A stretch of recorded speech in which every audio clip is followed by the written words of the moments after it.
প্রিয় শিক্ষার্থীবৃন্দ, আসসালামু আলাইকুম। অনলাইন ক্লাসে ন্যাশনাল কলেজের পক্ষ থেকে সবাইকে স্বাগত জানাই। আজকে আমি নবম দশম শ্রেণীর গণিত বইয়ের বৃত্ত সংক্রান্ত সম্পাদ্য পড়াবো। তোমরা অবশ্যই অবগত আছো, গত একটি ক্লাসে আমরা সম্পাদ্য পড়িয়েছি, বৃত্ত সংক্রান্ত সম্পাদ্য। সেখানে বৃত্তের বহিস্থ কোনো বিন্দুতে দুটি স্পর্শক আঁকা আমরা শিখিয়েছি এবং পরিবৃত্ত কাকে বলে, অন্তবৃত্ত বহিবৃত্ত। আজকে অন্তবৃত্ত আর বহিবৃত্ত পড়াবো। পরিবৃত্ত কাকে বলে, পরিবৃত্ত কিভাবে আঁকা যায় সেই সংক্রান্ত একটি সম্পাদ্য পড়িয়েছি, অঙ্কন করে দেখিয়েছি। সেটার সম্পাদ্য 8। আর তোমাদের কি মনে আছে কি পরিবৃত্ত কাকে বলে? আমার লাইভ ক্লাসটা দেখা যাচ্ছে কিনা? তোমরা যদি কেউ উপস্থিত থাকো অবশ্যই সেটা কমেন্টসের মাধ্যমে জানাও যে শব্দ এবং লেখা স্পষ্ট, যান্ত্রিক কোনো ত্রুটি নেই।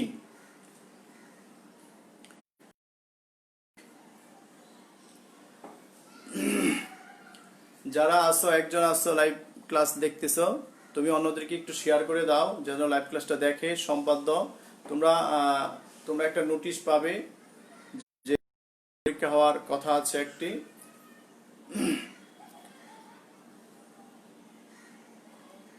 নিশাদ ইসলাম, দশম শ্রেণী। নিশাদ অনেকদিন পরে, নিশাদুল ইসলাম। সে সবার লাস্টে আমাদের স্কুলে ভর্তি হয়েছে, কিছুদিন হয়েছে। কি বললাম? পরিবৃত্ত কাকে বলে? যদি কোনো ত্রিভুজের দুইটি বাহুর সমদ্বিখণ্ডক যে বিন্দুতে ছেদ করে, ওই বিন্দুকে কেন্দ্র করে যে বৃত্ত বলে। আবার বলি, কোন ত্রিভুজের দুই বাহুর সমদ্বিখণ্ডক যে বিন্দুতে ছেদ করে, ওই বিন্দুকে কেন্দ্র করে যে বৃত্ত অঙ্কন করা যায় তাকে পরিবৃত্ত বলে। অন্তবৃত্ত হচ্ছে কোন ত্রিভুজের দুইটি কোণের সমদ্বিখণ্ডক, হলো দুইটা বাহুর সমদ্বিখণ্ডক, এটা দুটি কোণের সমদ্বিখণ্ডক। লেখা আছে দেখো, কোন নির্দিষ্ট ত্রিভুজের অন্তবৃত্ত আঁকতে হবে। সে অন্তবৃত্ত আঁকার জন্য আমরা কি করণীয়? প্রথমে ত্রিভুজ আঁকতে হবে, কারণ ত্রিভুজের বলছে ত্রিভুজ একে সেটা দুইটা কোণকে সমদ্বিখণ্ডিত করব। সেই দুইটা কোণকে যে বিন্দুতে স্পর্শ করে সেই বিন্দুর সাথে সম্পৃক্ত করে আমরা কি করব? একটা বৃত্ত আঁকবো। তো দেখো, আগে একটা ত্রিভুজ ছিল,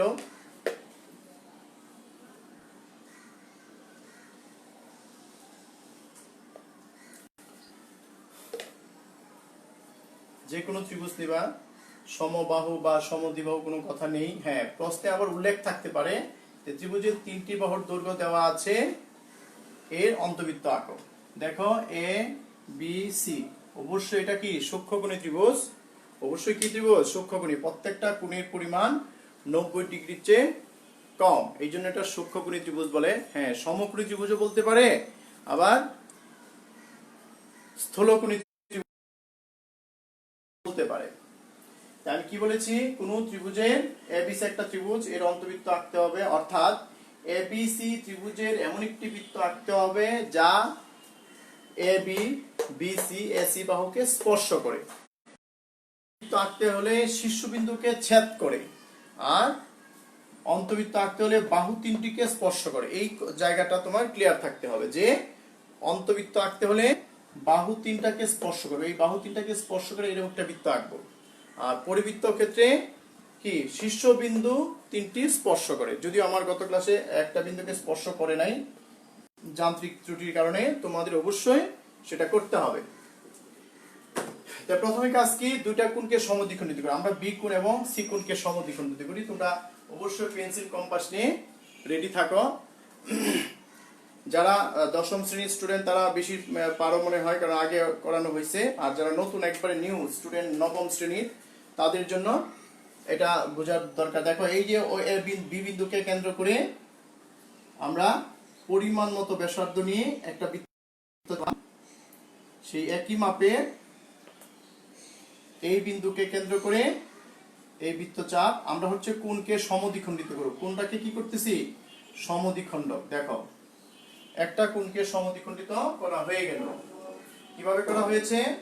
প্রথমে বি বিন্দুকে কেন্দ্র করে একটা বৃত্তচাপ আঁকলাম, তারপর এই দুইটা ছেদবিন্দু যে বাহুর, এই ছেদবিন্দুকে কেন্দ্র করে একই পাশে আবার একই মাপের আরো দুইটা কোণ আঁকলাম। দেখো কোথায় কোথায় ছেদ করছে, এই বিন্দুতে ছেদ করে আমরা এই বিন্দু আর এই বিন্দু স্কেল ধরে যোগ করে দিব। এই একটা কোণের সমদ্বিখণ্ডক। এই বিন্দু এই বিন্দু বারবার কিন্তু যোগ করে দেখবা মিলছে কিনা। দেখো এই জায়গায় কিন্তু সুন্দর হয় নাই, কিন্তু খাতাতে আঁকলে অবশ্যই সুন্দর হবে। এটার নাম দিলাম বি এল, তোমাদের বইয়ে লেখা আছে যেটা সেটাই দিলাম বি এল, সমদ্বিখণ্ডক। বি কোণের সমদ্বিখণ্ডক বি এল, অর্থাৎ এ বি সি কোণের সমদ্বিখণ্ডক বি এল।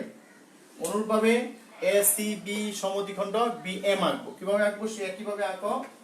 কোণের সমদ্বিখণ্ডিত করতে হবে।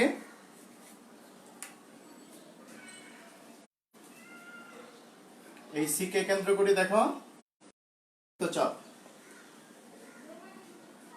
এই বৃত্তচাপ আঁকলাম। সেই একই মাপে এটাকে কেন্দ্র করে এখানে বৃত্তচাপ, আবার এখানে কেন্দ্র করে এটার উপর আরেকটা বৃত্তচাপ।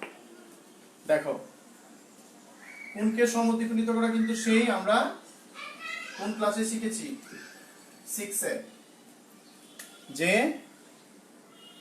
সি কে কেন্দ্র করে একটা বৃত্তচাপ এঁকেছি যা বাহুকে এখানে বিন্দুতে ছেদ করছে, দুটাকে কেন্দ্র করে আবার আরো দুটা বৃত্তচাপ আছে। দেখো এখানে ছেদ করছে। এখন এই বিন্দু দুটা যোগ করি। কোনটা? সি কোণ আর এটা।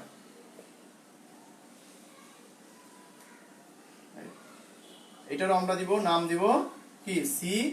তোমাদের বইয়ে দেখো লেখা আছে এম, সি এম।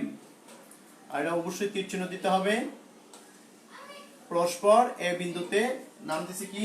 ও বিন্দুতে ছেদ করে।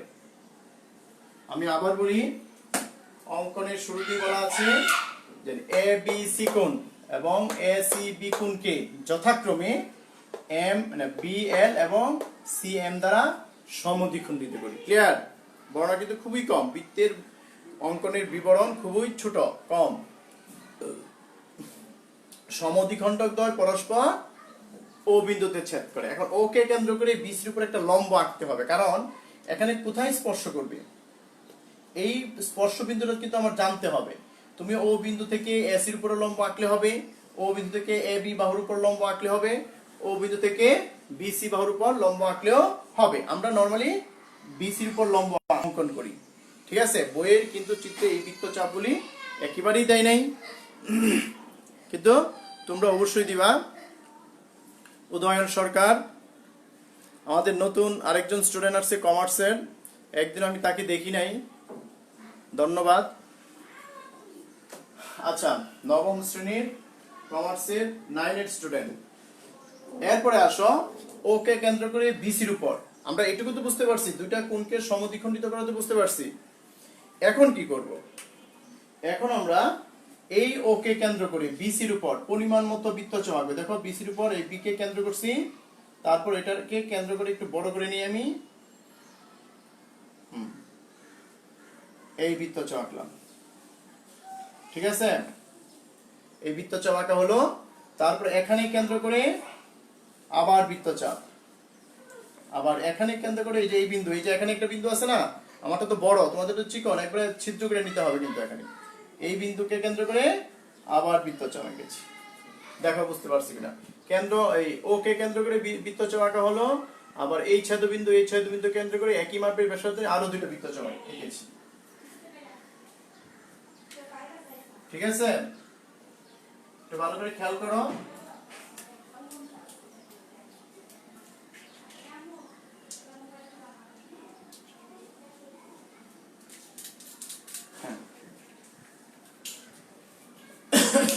এখন ও, এই যে ও বিন্দুটা আর এই যে একটা বিন্দু ছেদবিন্দু, এই দুইটা বিন্দুকে আমরা স্কেল দিয়ে কি করব?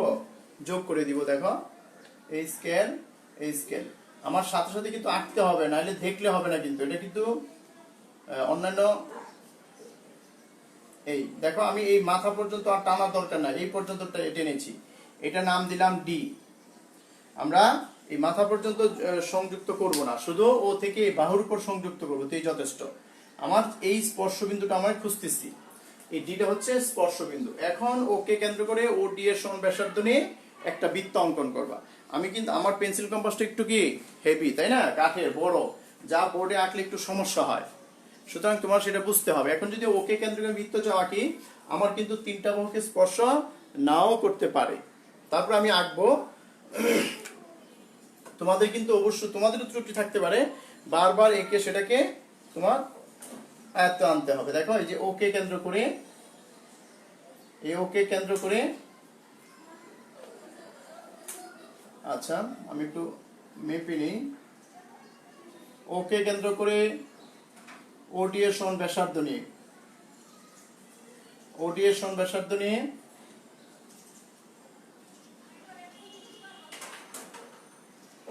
একটা বৃত্ত অঙ্কন করতেছি। দেখো আমারটা বাহিরে যেতে পারে, তোমরা সেইভাবে একটু আঁকবা। দেখো এইদিকে স্পর্শ করে নাই,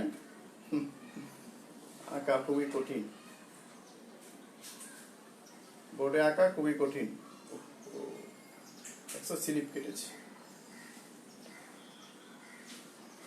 ঠিক আছে, বাহুকে স্পর্শ করে নাই, দেখো আমার সব মুছে গেছে, কারণ হচ্ছে বোর্ড একটু সমস্যা আছে।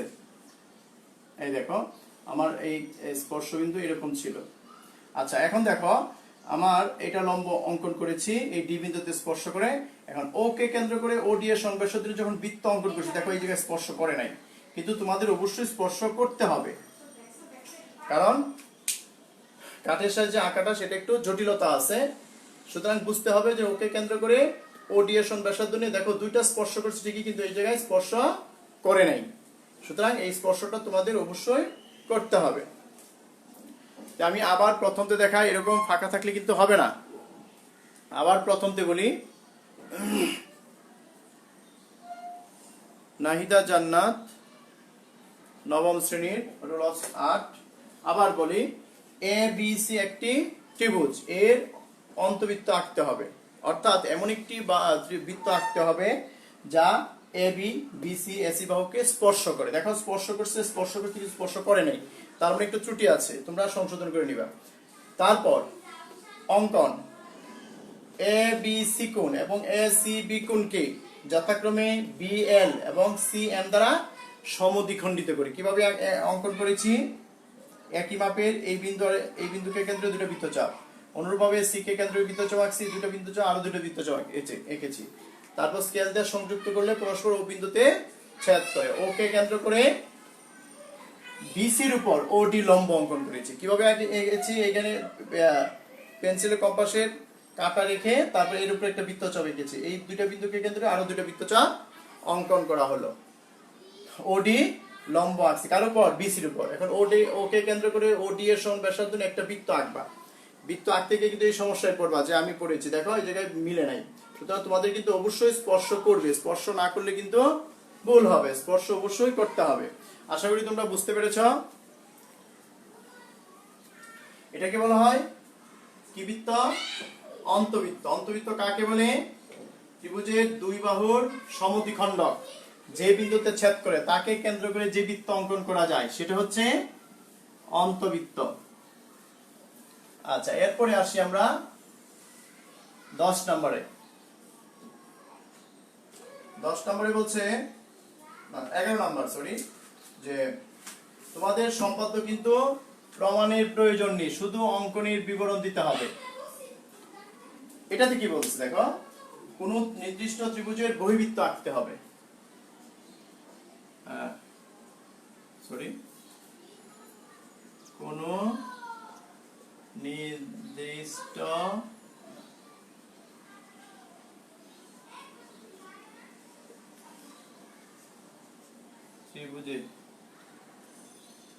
ত্রিভুজের বহির্বৃত্ত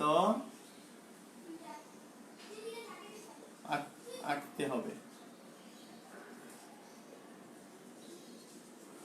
বহির্বৃত্ত আঁকতে হবে, বহির্বৃত্ত মানে কি, এখন তোমার শর্ত কিন্তু আগে মনে রাখতে হবে। যেমন আমরা পরিবৃত্ত বলছি, শীর্ষবিন্দু বিন্দুতে স্পর্শ করবে বা ছেদ করবে। আর অন্তবৃত্ত বলছি বাহু তিনটিকে স্পর্শ করবে। আর বহিবৃত্তটা কি? বহিবৃত্ত হচ্ছে দুইটা বাহুর বর্ধিতাংশকে স্পর্শ করবে আর একটা বাহুকে স্পর্শ করবে। কোন ত্রিভুজের দুইটি বাহুর বর্ধিতাংশকে স্পর্শ করবে আর একটা বাহুকে স্পর্শ করবে। এই তথ্যটা তোমাদের খেয়াল রাখতে হবে যে আমি যদি একটা ত্রিভুজ অঙ্কন করি আগে অনুরূপ, যে এই একটা ত্রিভুজ,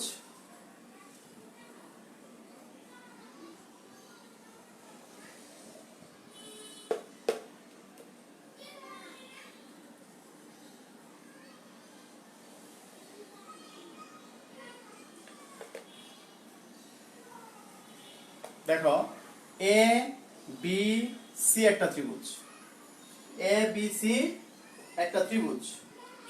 আর তোমাদের বইয়ে এখানে দিছে এ বি সি, আমি আবার তোমাদের বইয়ের অনুরূপ লিখি। এটা এ, এটা বি, এটা সি দেওয়া আছে।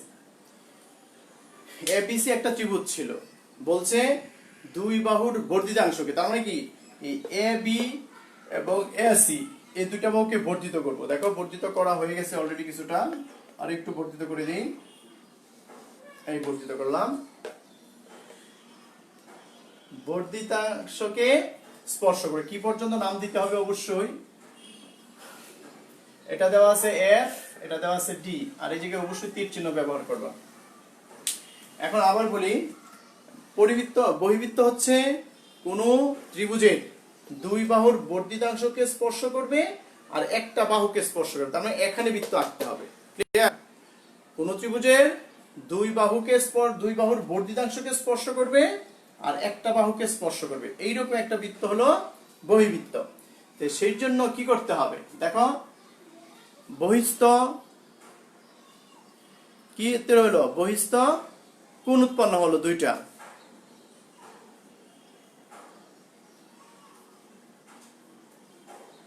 মুজাফফর ইসলাম ইমরান, ক্লাস 10 বিজিএস। আচ্ছা তোমরা ক্লাসগুলো একটু দেখো, এই জন্য আমরা অনেক সন্তুষ্ট। তবে অন্যান্য বন্ধুদেরকে আনো যাতে সবাই ক্লাসে থাকে। অনেকগুলি স্টুডেন্ট, কিন্তু 9 10-এ প্রায় 100 জনের মতন স্টুডেন্ট। যদি 40-50 জন হতো তা আরো সুন্দর হতো, দেখা যায় কয়েকজন, খুবই কম। আচ্ছা এখন দেখো কি আঁকতে হবে আমাদের, বহিবৃত্ত। বহিবৃত্ত যখন অন্তবৃত্ত আঁকতে হলে কি করছি, দুইটা কোণকে সমদ্বিখণ্ডিত করছি। এইটাও কিন্তু একই কাজ, দুইটা কোণকে সমদ্বিখণ্ডিত করব। কোন দুইটা কোণ? এই বহিস্থ কোণ, এই বহিস্থ কোণকে সমদ্বিখণ্ডিত করব। একটা করে সমদ্বিখণ্ডিত করো। আমার সাথে সাথে তোমরা স্কেল পেন্সিল কম্পাস দিয়ে রেডি থাকো। আমার চিত্র হচ্ছে তোমাদের চিত্র সুন্দর হবে, কারণ আমারটা হলো বোর্ডে একটা বড় একটা পেন্সিল কম্পাস দিয়ে করতেছি, ঠিক আছে? আর তোমরা সুন্দর একটা পেন্সিল কম্পাস দিয়ে করতেছো খাতার মধ্যে বসে। আচ্ছা তারপর দেখি, আমি চেষ্টা করি কতটুকু পারা যায়। এই দেখো এই একটা বৃত্ত আঁকলাম, ঠিক আছে? আর এটাকে কেন্দ্র করে একটু বড় করে নিতে হবে, নাহলে কিন্তু স্পষ্ট। এই বড় অংশটা কিন্তু একই থাকবে। এখন আমরা এইদিকে একটা বৃত্ত আঁকবো, এইটার উপর একটা বৃত্ত আঁকবো, ঠিক আছে? এই দেখো উহা পরস্পর একটা বিন্দুতে ছেদ করছে, নাম দেওয়ার প্রয়োজন নেই, সমদ্বিখণ্ডক, ঠিক আছে? এখন এই যে এই বিন্দু আর এটা যোগ করো,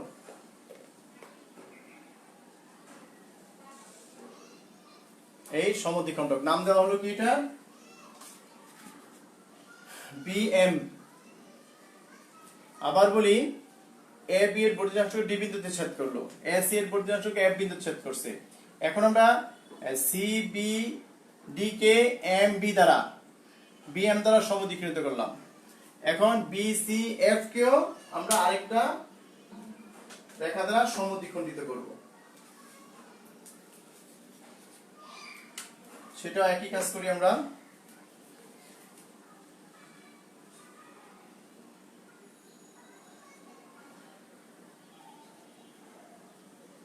এই দেখো বৃত্তচাপ, ঠিক আছে? বৃত্তচাপ বোঝা যাচ্ছে তো? এই এখন এটাকে কেন্দ্র করে এখন একটু বড় করে নিতে হবে, বড় না করলে সুন্দর হয় না চিত্র, একটু বড় করে নিবা।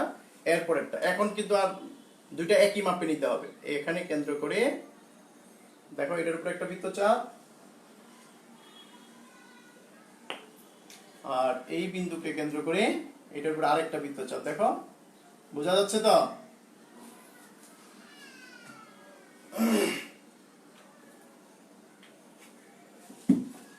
দেখো কোথায় ছেদ করছে, এখানে ছেদ করছে। সুতরাং সি আর এই বিন্দুটা আমরা যোগ করে দিব। এটা নাম দিব কি? C N. সি এন, এই সি এন, ঠিক আছে?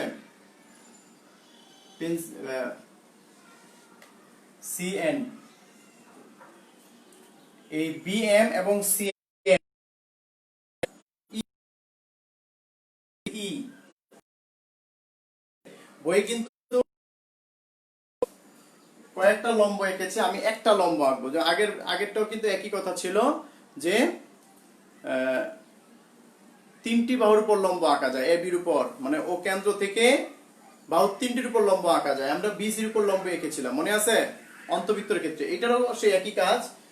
ই বিন্দু থেকে বিসির উপর লম্ব আঁকলে হবে, ই বিন্দু থেকে বি ডির উপর লম্ব আঁকলে হবে, ই থেকে এটার উপর লম্ব আঁকলে হবে।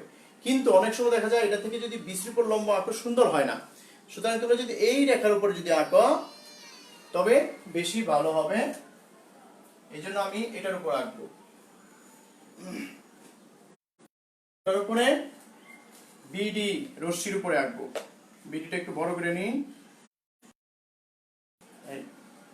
বিডি রশ্মির উপরে আমরা লম্ব আঁকবো।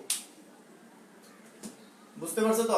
বইয়ের বর্ণনা দেখবা এই বি এম এবং সি এন যে ই বিন্দুতে ছেদ করছে, এই বিন্দুকে কেন্দ্র করে বিসি বাহুর উপর লম্ব এঁকেছে এবং বিসির উপর ইএইচ লম্ব এঁকেছে। এটা বর্ণনা দেওয়া আছে, কিন্তু চিত্র দেখবা তিনটা লম্ব।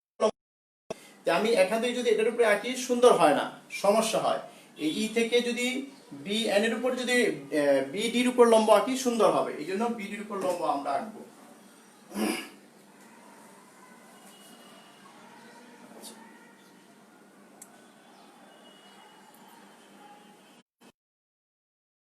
এখানে একটু দেখো, একটু খেয়াল করো।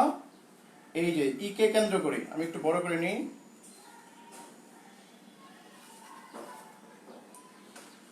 এই দেখো ই কে কেন্দ্র করে এই বিডির উপর লম্ব এঁকেছি। এই দেখো আবার দেখো, এই যে ই কে কেন্দ্র করে এই বিডির উপর লম্ব এঁকেছি, বৃত্তচাপ এঁকেছি। এখন এই ই কে কেন্দ্র করে বিডির উপর বৃত্তচাপ। এখন এই ছেদবিন্দু একটা আছে, দেখো এইটার উপর একটা বৃত্তচাপ, আবার এই ছেদবিন্দু থেকে এইটার উপর একটা বৃত্তচাপ। দেখো ক্লিয়ার? লম্ব, এই লম্বটা আঁকলে তোমাদের চিত্রটা সুন্দর হবে। সি থেকে লেখবা কি? ই থেকে বিডি রশ্মির ই এইচ। দেখো এই যে এই বিন্দুটা আর এই বিন্দুটা ধরে লম্ব আঁকতে হবে।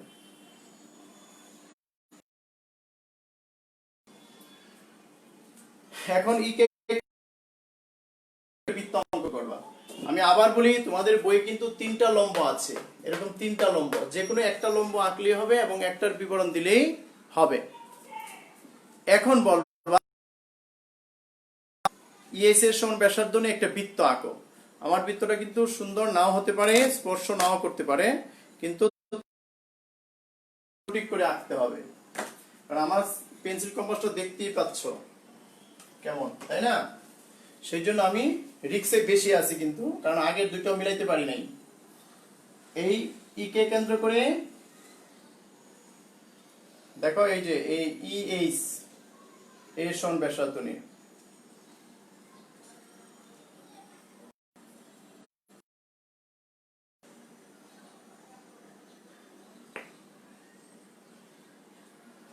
ই কে কেন্দ্র করে ইএইচ এর সমান ব্যাসার্ধ নিয়ে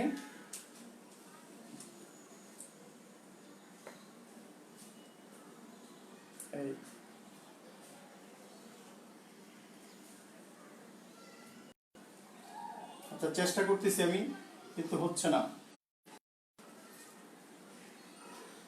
দেখো এই উপরে কিন্তু স্পর্শ করে নাই,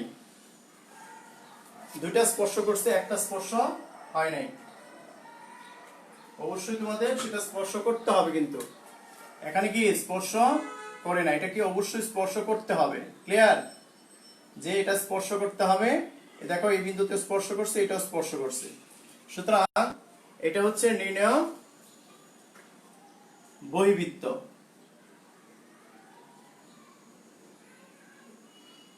আবার একটু প্রথম থেকে বলি আমি। এবিসি একটা ত্রিভুজ, এর বহির্বৃত্ত আঁকতে হবে, অর্থাৎ এমন একটি বৃত্ত আঁকতে হবে যে দুই বাহুর বর্ধিতাংশকে স্পর্শ করে এবং একটি বাহুকে স্পর্শ করে। ক্লিয়ার, এই অংশটা কিন্তু লিখতে হবে। অঙ্কন, এ বি কে ডি পর্যন্ত এবং এসি কে এফ পর্যন্ত বর্ধিত করি। সি বি ডি এবং বি সি এফ কে যথাক্রমে বি এম এবং সি এন দ্বারা সমদ্বিখণ্ডিত করি। কি করি? সমদ্বিখণ্ডিত। সমদ্বিখণ্ডক দ্বয় পরস্পর ই বিন্দুতে ছেদ করে। ই কে কেন্দ্র করে এই বি ডি রশ্মির উপর ই এইচ লম্ব অঙ্কন করি। ই কে কেন্দ্র করে এইচ এর সমান ব্যাসার্ধ নিয়ে একটা বৃত্ত অঙ্কন করি। তাহলে ইহাই নির্ণয় বৃত্ত, ইহাই নির্ণয় বহির্বৃত্ত। আশা করি সবাই বুঝতে পেরেছ। ভিডিওটা ক্লিন না, তাই না? এটা হয় অনেক সময়, এটা নেটের কারণে হয়। নেটের কারণে লেখাটা একটু জিরজির করে, এরকম হয়। এটা নেটের তরঙ্গ সৃষ্টি হয়, তরঙ্গের কারণে এই তথ্যটা হয়। অনেক সময় আবার ক্লিয়ার হয়ে যায়। ঠিক আছে? আচ্ছা,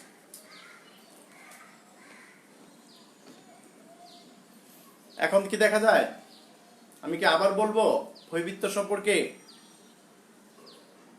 আবার বলি, এবিসি একটা ত্রিভুজ, এর বহির্বৃত্ত আঁকতে হবে, অর্থাৎ এমন একটি বৃত্ত আঁকতে হবে যা দুইটি বাহুর বর্ধিতাংশকে এবং একটি বাহুকে স্পর্শ করে। অঙ্কন, এ বি কে ডি পর্যন্ত, এসি কে এফ পর্যন্ত বর্ধিত করি। তারপর সি বি ডি কোণ, মানে এই যে বহিস্থ কোণটা, এবং বি সি এফ কোণকে যথাক্রমে বি এম এবং সি এন দ্বারা সমদ্বিখণ্ডিত করি। সমদ্বিখণ্ডক পরস্পর ই বিন্দুতে ছেদ করে। ই বিন্দু থেকে বি ডি এর উপর ই এইচ লম্ব আঁকি। কিভাবে লম্ব এঁকেছি? ই কে কেন্দ্র করে এই বাহুর উপর একটা বৃত্তচাপ, এই দুইটা বিন্দুর ছেদবিন্দু থেকে আরো দুটো বৃত্তচাপ, তারপর স্কেল ধরে যোগ করেছি। ক্লিয়ার? আর কোণের সমদ্বিখণ্ডক সে একই রকম, বি কে কেন্দ্র করে একটা বৃত্তচাপ, এই দুইটা ছেদবিন্দু থেকে আরো দুটো বৃত্তচাপ। যখন বৃত্তচাপ আঁকবে একটু বড় করে নিতে হবে, দূরে যেন হয়। একইভাবে সি কে কেন্দ্রের বৃত্তচাপ একই মাপে নিবা না, একটু বড় করে নিবা। এই দুইটা বিন্দুর একই মাপ, উহা পরস্পর ই বিন্দুতে ছেদ করলো। ক্লিয়ার? তাহলেই ইহাই নির্ণয় বহির্বৃত্ত। বহির্বৃত্তের নাম দেওয়ার প্রয়োজন নেই। হ্যাঁ, ঠিক আছে। আমি জানি যে মাঝে মাঝে এরকম সমস্যাটা হয়, যে দেখা যাচ্ছে হঠাৎ করে লেখাটা কেমন যেন এঁকে বেঁকে যাচ্ছে। এটা হচ্ছে তরঙ্গের কারণে, নেটের সমস্যার কারণে। মাঝে মাঝে দেখবো ওই ইয়ার লেখাটা আবার ক্লিয়ার দেখা যায়। এই জন্য আমি বারবার একটা সম্পাদ্য বারবার বুঝিয়েছি। আশা করি সবাই বুঝতে পেরেছ। আমরা বহির্বৃত্ত, পরিবৃত্ত এগুলি কিন্তু খুবই ইম্পর্টেন্ট ফাইনাল পরীক্ষার জন্য। আগামী ক্লাসে আমি তোমাদের 8.5 কিছু অনুশীলনীর অঙ্ক বা নিয়ে হাজির হব। 8.5 আর তোমাদের বাড়ি কাজ থাকবে কি এই দুইটায় আবার সুন্দর করে একে বর্ণনা সহ অঙ্কনের বিবরণ সাথে লিখতে হবে। সম্পাদ্য কত 10 ও 11 ভালো করে শিখতে হবে। দ্বিতীয় কথা হলো, অনেক সময় ত্রিভুজের বাহুর পরিমাণ দেওয়া থাকে 4, 5, 5.5 সেন্টিমিটার। সেই বাহু দিয়ে ত্রিভুজ এঁকে তারপর তোমার বহির্বৃত্ত, অন্তবৃত্ত আঁকতে বলবে। আর আগামী ক্লাসে আমি অনুশীলনী 8.5 কিছু সম্পাদ্যের অনুশীলনীর অঙ্ক করাবো আর কিছু উপপাদ্যের করাবো। সুতরাং ওই 8.5 এবং এই সম্পাদ্য মিলে একটা সৃজনশীল এই পর্বে আসতে পারে। সুতরাং তোমরা অবশ্যই আগামী ক্লাসে আবার পেন্সিল কম্পাস নিয়ে খাতা কলম নিয়ে রেডি থাকবে এবং যথাসময়ে ক্লাসে উপস্থিত হবে এবং অন্যদেরকে বলবে। আশা করি 30 জন 40 জন 50 জন যেন তোমরা উপস্থিত থাকো এবং স্যারকে স্কুলকে যদি ভালোবাসো, আমি মনে করি লাইভ ক্লাসটা সবাই দেখো। আর নিজের জীবনটাকে যদি ভালোবাসো, নিজের ভবিষ্যৎটাকে যদি চিন্তা করো যে আমি কিছু হতে চাই, অবশ্যই স্যারদের এই কষ্ট করে যে অনলাইনে ক্লাস নেই সেটা দেখে নিজেকে উপকৃত করবে এবং স্যারদেরকে ধন্য করবে। সবাই ভালো থেকো, সুস্থ থাকো। আসসালামু আলাইকুম।